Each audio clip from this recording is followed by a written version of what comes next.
معاكم ديت في الطبق زي ما انتم شايفين كده.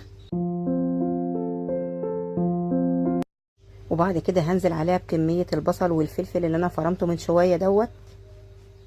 هبدأ بعد كده انزل بالبهارات الحلوة بتاعتي، معلقة كبيرة من الملح، معلقة كبيرة من الكزبرة الناشفة. بعد كده هنزل بيه ربع معلقة من القرفة، نص معلقة من الفلفل الاسود، ربع معلقة من بهارات الفراخ، ربع معلقة من بهارات السبعة.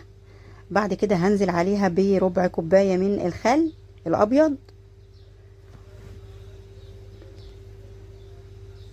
بعد كده هنزل عليها بمعلقتين من الصويا صوص، وكمان هعصر عليها عصير ليمونة كاملة او نص ليمونة زي ما تحبوا.